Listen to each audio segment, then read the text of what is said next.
গল্পে স্বল্পে তরুণে আপনাদের স্বাগত। বাংলা সাহিত্য ভাণ্ডারে ছোট গল্পের সম্ভার অতুলনীয়। মণিমাণিক্য খচিত সেই সব ছোট গল্প নিয়েই আপনাদের সামনে আমি তরুণ।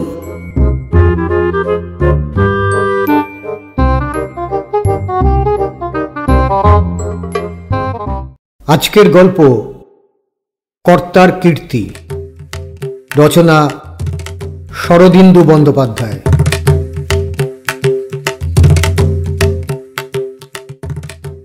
বর্ধমান জেলার ধনী ও বনিয়াদি জমিদারবাবু ঋষিকেশ রায় তাঁহার জ্যেষ্ঠ পুত্র হেমন্তকে বাড়ি হইতে দূর করিয়া দিয়াছিলেন। ইহার কারণ সে তাঁহার মনোনীতা পাত্রীকে উপেক্ষা করিয়া একটি আইএ পাশ করা মেয়েকে নিজে পছন্দ করিয়া বিবাহ করিয়াছিল। ভয় নাই, ইহা পিতৃরোষপীড়িত হেমন্তের দুর্দশার করুণ কাহিনী নয়। হেমন্তকে শেষ পর্যন্ত অর্থাভাবে স্ত্রীপুত্রকে পথে বসাইয়া উদ্বন্ধনে প্রাণত্যাগ করিতে হয় নাই। বিবাহের পূর্বে সে কলিকাতার একটি বড় কলেজে অধ্যাপনার কাজ পাইয়াছিল। তাহা ছাড়া পরীক্ষার কাগজ দেখিয়া ও ঘরে বসিয়া শিক্ষকতা করিয়াও যথেষ্ট উপার্জন করিত। সুতরাং পিতা ত্যায্যপুত্র করিয়া ঘরে বাহির করিয়া দিলেও অর্থের দিক দিয়ে অন্তত তাহার কোনো ক্লেশ হয় নাই। ঋষিকেশবাবুর মতো বদরাগী অগ্নিশর্মা লোক আজকালকার দিনে বড় একটা দেখা যায় না। পুরাকালে বদমেজাজি বলিয়া দুর্বাসা মুনির একটা অপবাদ ছিল বটে, কিন্তু তিনিও অকারণে অভিসম্পাদ দিয়াছিলেন বলিয়া আমার জানা নাই। ঋষিকেশবাবুর কারণ অকারণের বালাই ছিল না, তিনি সর্বদাই চটিয়া থাকিতেন। শোনা যায় 17 বৎসর বয়সে তাঁহার একবার টাইফয়েড হয়। সারিয়া উঠিয়া তিনি তেঁতুলের অম্বল দিয়া ভাত খাইবার ইচ্ছা জ্ঞাপন করেন। ডাক্তারের আদেশে তাহার সেই ইচ্ছা পূর্ণ হইল না। ফলে সেই যে তিনি চটিয়া গিয়াছিলেন সে রাগ তাহার এখনো পড়ে নাই। একাদিক্রমে এত বৎসর রাগিয়া থাকার ফলে তাহার গোঁফ সমস্ত পাকিয়া গিয়াছিল এবং মাথার সম্মুখ দিকে চুল উঠিয়া পরিষ্কার ও চিক্কণ হইয়া গিয়াছিল। চক্ষু দুটি সর্বদাই কষায়িত হইয়া থাকিত। রাগের মাত্রা বাড়িয়া গেলে তিনি ঘরের আসবাবপত্র ভাঙিতে আরম্ভ করিতেন। বাড়ির ভঙ্গপ্রবণ জিনিসগুলি প্রায় শেষ করিয়া আনিয়াছিলেন। এমন সময় একদিন দৈবক্রমে হাতের কাছে একটি কাচের গেলাস পাইয়া প্রথমেই সেটা ভাঙিয়া ফেলিলেন। ইহাতে ইন্দ্রজালের মতো কাজ হইল। কাঁচ ভাঙার শব্দে কর্তার অর্ধেক রাগ পড়িয়া গেল। সেদিন আর তিনি অন্য কিছু ভাঙিলেন না। অতঃপর তাহার রাগের মাত্রা চড়িয়া গেলেই বাড়ির যে কেহ একটা কাঁচের গেলাস তার হাতে ধরাইয়া দিত, সবেগে প্রস্থান করিত। তিনি সেটা মেঝায় আছড়াইয়া ভাঙিয়া ফেলিতেন। এই অভিনব উপায়ে বাড়ির টেবিল, চেয়ার, আয়না, ঝাড় ইত্যাদি দামি আসবাব অনেকগুলি রক্ষা পাইয়াছিল। 2 মাস অন্তর কলিকাতা হইতে একগ্রোশ করিয়া নূতন কাচের গেলাস আনানো হইত। তাহাতেই কোনো রকমের কাজ চলিয়া যাইত। রাগ যখন কম থাকিত তখন তাহার খাস বেয়ারা গয়ারামকে শুয়ারকা বাচ্চা না বলিয়া স্রেফ হারামজাদা বলিয়া ডাকিতেন। তখন বাইরের গোমস্তা হইতে ভিতরের গৃহিণী পর্যন্ত স্বস্তির নিঃশ্বাস ফেলিয়া বাঁচিতেন।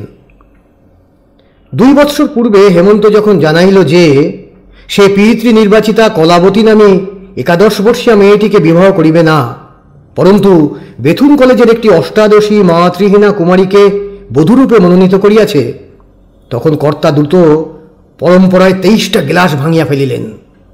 কিন্তু তাহাতেও যখন ক্রোধ প্রশমিত হইল না, তখন তিনি হেমন্তর ঘরে ঢুকিয়া একখানা 6 ফুট লম্বা ভিনিসীয় আয়না পদাঘাতে ভাঙিয়া ফেলিয়া দ্বারের দিকে অঙ্গুলি নির্দেশপূর্বক ঘোর গর্জন করিলেন, বেরিয়ে যা এখনই আমার বাড়ি থেকে, এক কাপড়ে বেরিয়ে যা, তোর মতো শুয়ারের মুখ দেখতে চাই না বলিয়া রেশাধ্বনির মতো একটা শব্দ করিলেন। হেমন্ত সেই যে এক কাপড়ে বাহির হইয়া গেল, তাহার পর আজ পর্যন্ত পিতৃভবনে পদার্পণ করেন নাই। হেমন্তর বিবাহের সমস্ত ঠিক হইয়াছিল। তাহার মাসির বাড়ি হইতে বিবাহ হইবে।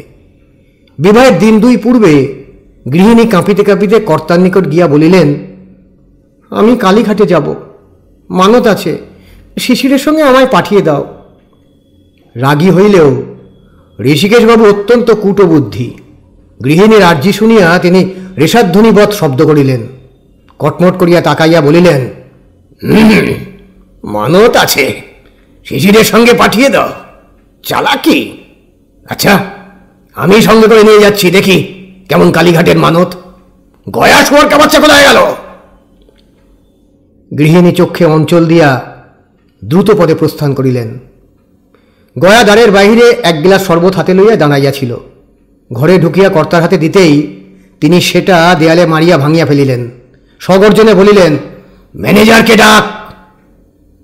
ম্যানেজার আসিলে তাহাকে হুকুম দিলেন, খিড়কিয়া সদর দৌড়িতে 4টে করে খোট্টা দারোয়ান বসা, বুড়ি না পালায়, আর গয়া হারামজাদা তামাক দিয়ে যাক। হারামজাদা শুনিয়া সকলে বুঝিল গৃহিণীর চক্রান্ত ধরিয়া ফেলিয়া কর্তা মনে মনে খুশি হইয়া উঠিয়াছেন। গৃহিণীর কালীঘাটে পূজা দিতে যাওয়া হইল না। ওদিকে হেমন্তর বিবাহ হইয়া গেল। ইহার পর 2 বৎসর কাটিয়াছে। গৃহিণী বাড়ির মধ্যে নজরবন্দি আছেন। একদিনের জন্য কোথাও যাইতে পান নাই। এমনকি ভগ্নিপতির অত বড় অসুখেও তাহাকে বোনের বাড়ি যাইতে দেওয়া হয় নাই। কিন্তু শিশিরকে বাড়ির মধ্যে অন্তরীণ রাখা শক্ত। সে কলেজে পড়ে, তাই বাধ্য হইয়া তাহাকে কলিকাতায় মাসির বাড়ি থাকিতে দেওয়া হইয়াছে। যা হোক, ঋষিকেশবাবু তাহাকে ডাকাইয়া শাসাইয়া দিয়াছেন যে কোনোদিন যদি সে হেমন্তর বাড়িতে যায় কিংবা তাহার সহিত বাক্যালাপ করে, তাহা হইলে তাহাকেও তিনি ত্যায্য পুত্র করিয়া বাড়ি হইতে দূর করিয়া দিবেন। কিন্তু সম্প্রতি কয়েকদিন হইতে বাড়ির মধ্যে ভিতরে ভিতরে কি একটা ষড়যন্ত্র চলিতেছে। কর্তা তাহা বেশ বুঝিতে পারিয়াছেন। গত শনিবার শিশির আসিয়াছিল। সে মার কানে ফুসফুস করিয়া কি বলিয়া গেল। সেই অবধি গৃহিণী অতিশয় চঞ্চল ও বিমনা হইয়া বেড়াইতেছেন। গৃহকর্মে তাহার মন নাই। একদিন ক্রন্দনরত অবস্থায় কর্তার কাছে ধরা পড়িয়া গিয়াছেন। কিন্তু বহু উৎপীড়ন ও তর্জন করিয়াও কর্তা ভিতরের কথা কিছুই বাহির করিতে পারেন নাই। তাহার সকল প্রশ্নই গৃহিণী উদাস মৌনব্রত অবলম্বন করিয়া সহ্য করিয়াছেন। তাহাতে আর কিছু না হোক, বাড়িতে কাচের গ্লাসের সংখ্যা ভয়ানক দ্রুত কমিয়া আসিতেছে। একে তো এইরূপ অবস্থা, তাহার উপর আজ সকালে উঠিয়াই কর্তা একেবারে সপ্তমে চড়িয়া গিয়াছেন। হতভাগ্য সরকার সকালবেলা হুকুম লইতে আসিয়া কর্তার সম্মুখেই হাসিয়া ফেলিয়াছিল। আর যায় কোথা, কর্তা একেবারে হুঙ্কার দিয়া উঠিলেন, বেয়াদব, উল্লুক কোথাকার, এত বড় অশ্রদ্ধা, গয়া শুয়ারকা বাচ্চা কোথায় গেল? সরকার তো প্রাণ লইয়া পলায়ন করিল, কিন্তু কর্তার সে রাগ সমস্ত দিনে পড়িল না। আজ কিনা সন্ধ্যার সময় আবার শিশির আসিল। নিজের বসিবার ঘর হইতে তাহার গলার আওয়াজ শুনিতে পাইয়া কর্তা তাহাকে ডাকিয়া পাঠাইলেন। শিশির ঘরে ঢুকিতে তিনি আরম্ভ করিলেন, তুই হেমন্তর বাড়িতে যাস, সত্যি কথা বল হতভাগা, নইলে আজ তোকে মেরেই খুন করব। 20 বছরের ছেলে শিশির পিতার মুখের পানে হতভম্ব হইয়া তাকাইয়া রহিল। তাহার প্রশ্নের হাঁ না কোনো উত্তরই দিতে পারিল না। ঋষিকেশবাবু তাহার কণ্ঠস্বর তারাগ্রামের ধৈবতে তুলিয়া বলিলেন, কার হুকুমে তুই সেখানে গিয়েছিলি রে পাজি নচ্ছার? কি কি বলেছিলাম তোকে আমি? আমার হুকুম হুকুম নয় বটে। শিশির গোঁজ হইয়া দাঁড়াইয়া রহিল। ঋষিকেশবাবু এক পদাঘাতে জ্বলন্ত কলিকা শুদ্ধ গড়গড়াটা দূরে ফেলিয়া দিয়া বলিলেন, কি করতে তুই গিয়েছিলি সেখানে? বল আমাকে। আজ তোরই একদিন কি আমারই একদিন? নিজের মার কাছে এসে ফিসফিস করে কি বলেছিস? বল শিগগির হতভাগা, নইলে গাছে বেঁধে তোর গায়ে জল বিছুটি দেওয়াবো। শিশির ভিতরে ভিতরে মরিয়া হয়ে উঠিয়াছিল। সে দুহাত শক্তভাবে মুঠি করিয়া বলিল, আমি এখন থেকে দাদা বৌদির কাছেই থাকবো ঠিক করেছি, আর আর মাকেও তাদের কাছে নিয়ে যাব। ঋষিকেশবাবু একেবারে লাফাইয়া দাঁড়াইয়া উঠিলেন, কি এত বড় স্পর্ধা? শিশির গো ভরে বলিয়া চলিল, আমাকে থাকতেই হবে, বৌদির শরীর খারাপ, আর তার ছেলে হবে। ঋষিকেশ আবার চিৎকার করিবার জন্য হাঁ করিয়াছিলেন। সেই অবস্থাতেই হঠাৎ বসিয়া পড়িলেন। সংবাদটা পরিপাক করিতে মিনিটখানেক সময় লাগিল। তারপর পুনশ্চ গর্জন ছাড়িলেন, ছেলে হবে তো তোর কি রে শুয়ার? শিশির বলিল, দাদা সমস্ত দিন বাড়ি থাকেন না, বৌদি একলা, তাই আমাকে থাকতে হবে, আর মাকেও। বেরো বেরো, এই দণ্ডে আমার বাড়ি থেকে দূর হ, নইলে চাপকে লাল করে দেবো। শুয়ার পাজি বোম্বেটে কোথাকার, যাবি নে? গয়া শুয়ারকা বাচ্চা কোথায় গেল? নিয়ে আয় আমার হান্টার। শিশির আর অপেক্ষা করিল না। যেমন আসিয়াছিল তেমনই বাহির হইয়া গেল। মার সহিত সাক্ষাৎ পর্যন্ত করা হইল না। সমস্ত রাত্রি ঋষিকেশ বাড়িময় দাপাইয়া বেড়াইলেন। সেদিনের ভয়ে কেহ তাহার কাছে গিলাস লইয়াও অগ্রসর হইতে পারিল না। পরদিন বেলা 9টার সময় স্নানাহান করিয়া তিনি ম্যানেজারকে ডাকাইয়া পাঠাইলেন। বলিলেন, আমি কলকাতায় যাচ্ছি, সন্ধে নাগাদ ফিরব। তুমি সাবধানে থেকো, গিন্নি না পালায়। আর শিশির লক্ষ্মী ছাড়া যদি বাড়িতে ঢুকতে চায় মেরে তাড়াবে। গাড়ি জুটতে বলো। ম্যানেজার ভয়ে ভয়ে বলিলেন, মোটর কোম্পানির এজেন্টকে আজ ডেকেছিলেন, সে এসেছে, তাকে। ঋষিকেশবাবু বলিলেন, তাকে চুলোয় যেতে বলো। আমি কলকাতায় যাচ্ছি, নিজে দেখে মোটর কিনব। গাড়ি জুটতে বলো। বলিয়া চেক বহিখানা পকেটে পুরিলেন। ম্যানেজার যে আজ্ঞে বলিয়া প্রস্থান করিলেন। গাড়িতে স্টেশন যাইতে যাইতে ঋষিকেশ নিজের মনে গর্জিতে লাগিলেন, কি স্পর্ধা! আমার সঙ্গে চালাকি! দেখে নেব। আমার বউ, আমার নাতি, আমি ঋষিকেশ রায়, দেখে নেব কে কি করতে পারে। বেলা প্রায় 1:30টার সময় একখানা ঝকঝকে নূতন ফিয়াট গাড়ি কলিকাতার প্রফেসর হেমন্ত রায়ের বাড়ির সম্মুখে আসিয়া দাঁড়াইল। গাড়ির আরোহী গলা বাড়াইয়া দেখিলেন ছোট্ট সুদৃশ্য বাড়িখানি, চারিধারে একটুখানি সংকীর্ণ ঘাসের বেষ্টনী, সামনে লোহার ফটক বন্ধ। রেশাধ্বনি করিয়া ঋষিকেশবাবু গাড়ি হইতে নামিলেন। ফটক খুলিয়া সম্মুখের বন্ধ দরজায় সজোরে কড়া নাড়িলেন। একটা ছোকরা গোছের চাকর দ্বার খুলিয়া সম্মুখে কষায়িত নেত্র বৃদ্ধ ও তাহার পিছনে একখানি দামি নূতন মোটর কার দেখিয়া সসম্ভ্রমে জিজ্ঞাসা করিল, কি চাই বাবু? ঋষিকেশবাবু উত্তর না দিয়া ভিতরে প্রবেশ করিলেন। চাকরটা বলিল, বাবু বাড়ি নেই, কলেজে গেছেন, তার ফিরতে দেরি আছে। ঋষিকেশ কর্ণপাত না করিয়া ভিতরের দিকে চলিলেন। চাকরটা এই অদ্ভুত বৃদ্ধের আচরণ দেখিয়া তাড়াতাড়ি সম্মুখের পথ আগলাইয়া রুক্ষস্বরে কহিল, ওদিকে কোথায় চলেছেন? ওটা অন্দরমহল। বাবু বাড়ি নেই, এ সময় আপনি কি চান? আপনার নাম কি? ঋষিকেশ শুধু একটি রেশাধ্বনি করিয়া চাকরটার কর্ণধারণপূর্বক একধারে সরাইয়া দিলেন। তারপর সম্মুখে সিঁড়ি দিয়া গটগট করিয়া উপরে উঠিতে লাগিলেন।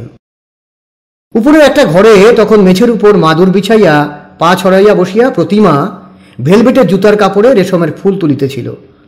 কৃষাঙ্গী সুন্দরী, বুদ্ধির বিভায় মুখখানি জলজল, চুলগুলি পিঠের ওপর ছড়ানো। নূতন সৌভাগ্যের কোনো লক্ষণই এখনো দেহে প্রকাশ পায় নাই।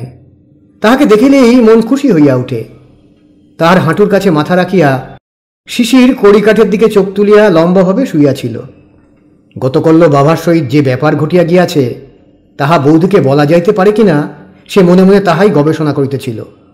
কিছুক্ষণ ভাবিয়া সে স্থির করিল, না বলিয়া কাজ নেই। বৌদি দুঃখ পাইবেন মাত্র, আর কোনো ফলও হইবে না। দাদাকে চুপি চুপি একসময় বলিলেই হইবে। বৌদিদির সন্তান সম্ভাবনার কথা গত সপ্তাহে দাদার মুখে শুনিয়া শিশির আপনা হইতেই ছুটিয়া মার কাছে গিয়াছিল। মাও শুনিয়া আনন্দে ও আশঙ্কায় অতিশয় চঞ্চল হইয়া উঠিয়াছিলেন, কিন্তু কর্তার রসবন্যী ডিঙাইয়া কিছু করিতে সাহস করেন নাই। গতকাল শিশির দৃঢ় প্রতিজ্ঞ হইয়া আবার বাড়ি গিয়াছিল, যেমন করিয়া হোক মাকে লইয়া আসিবে। তারপরেই সেই বিভ্রাট। মার সঙ্গে শিশির দেখা পর্যন্ত করিতে পাইল না। এই কথাটাই মনের মধ্যে তোলাপড়া করিতে করিতে শিশির বলিল, আচ্ছা বৌদি, মা যদি এখন কোনো রকমে হঠাৎ এসে পড়েন? সম্মুখে দেয়ালে শ্বশুর ও শাশুড়ির এনলার্জ করা ফটোগ্রাফ টাঙানো ছিল।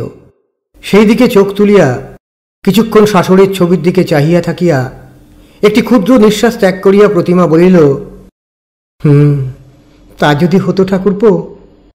শিশির সহসা কোমরে ভর দিয়া উঠিয়া বলিল, আচ্ছা মাকে যদি চুরি করে নিয়ে আসি, বাবা কিছু টের না পান? জিভ কাটিয়া প্রতিমা বলিল, বাপরে, তাহলে কি আর রক্ষে থাকবে? বাবা তাহলে কাউকে আস্ত রাখবেন না। বস্তুত চোখে না দেখিলেও শ্বশুরের মেজাজ সম্বন্ধে কোনো কথাই প্রতিমার অজ্ঞাত ছিল না। তাহাকে বিবাহ করার ফলেই যে স্বামীর সহিত শ্বশুরের এমন বিচ্ছেদ ঘটিয়াছিল তাহা সে বিবাহের সময় হইতেই জানে।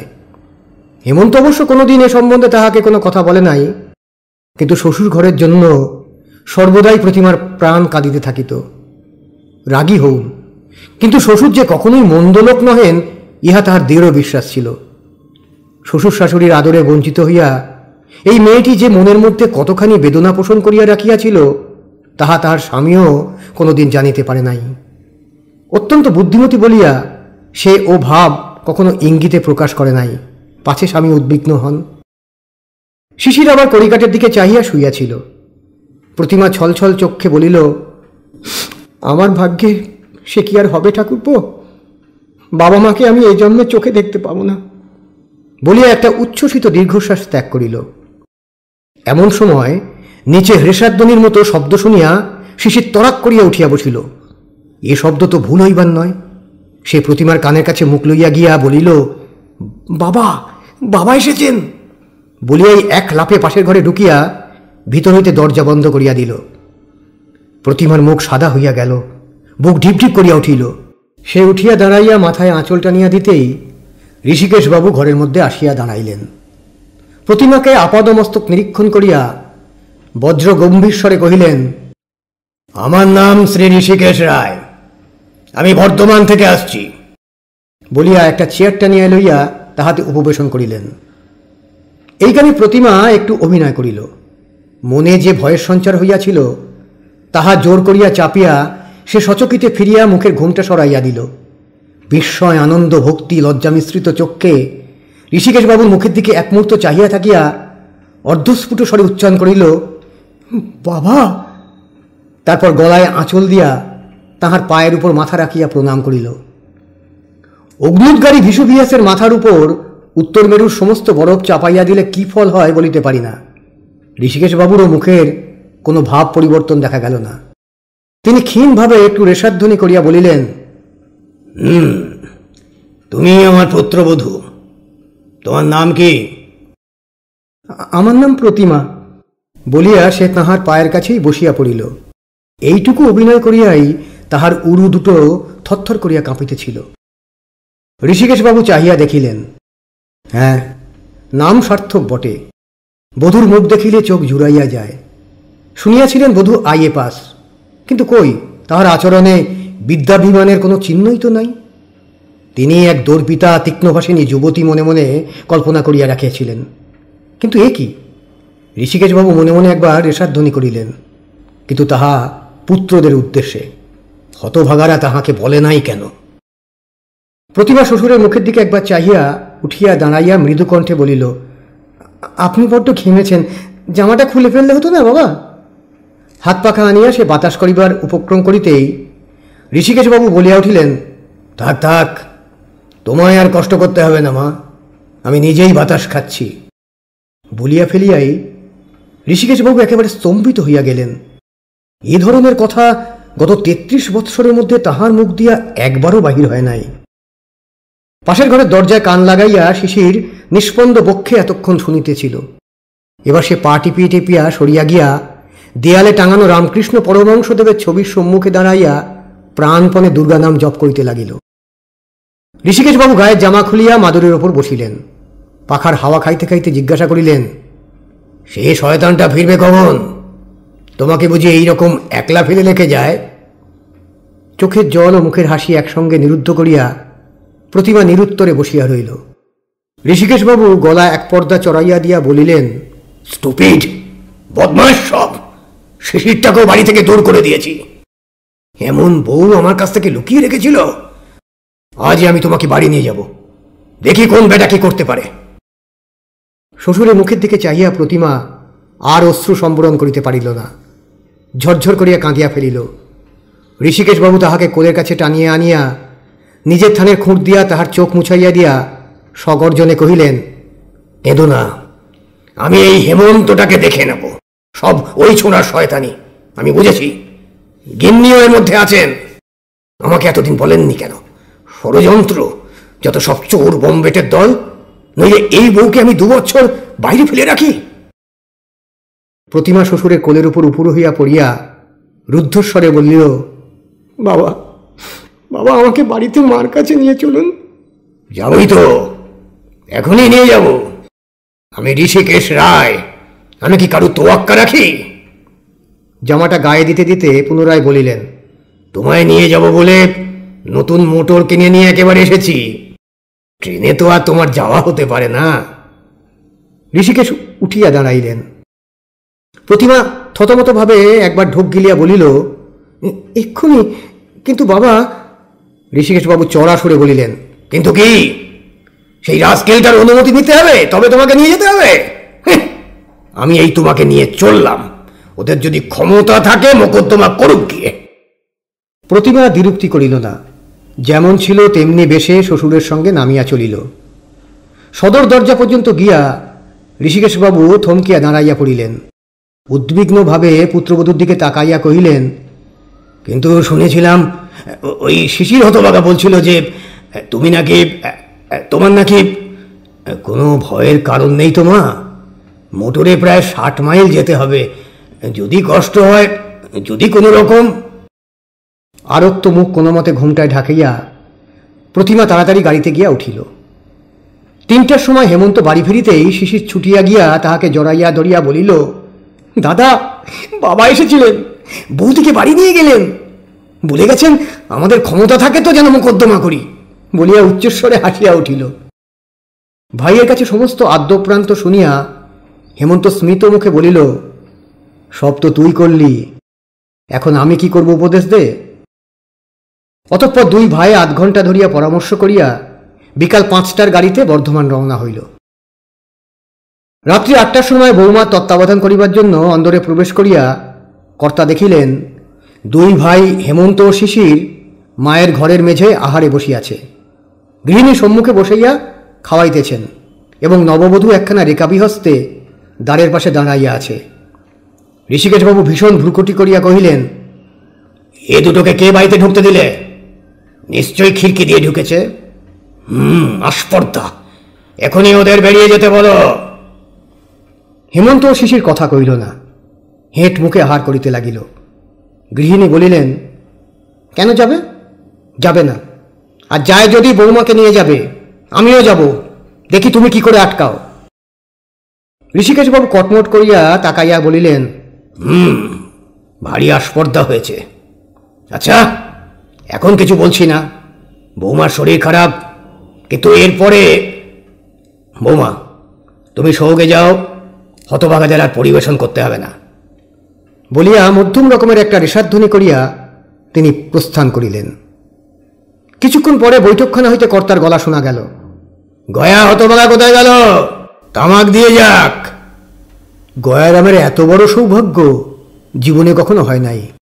সে নববধূ ঠাকুরানীর পায়ের কাছে ঢিপ করিয়া একটা গড় করিয়া বাহিরে ছুটিল। হেমন্ত শিশির মায়ের মুখের দিকে চাহিয়া হাসিল। গৃহিণী চোখের জল মুছিয়া ভাঙা গলায় বলিলেন, যাও বৌমা, তোমার শ্বশুর হুকুম দিয়ে গেলেন, আজকের মতো শুয়ে পড়োগে যাও, কাল ওদের পরিবেশন করে খাইও।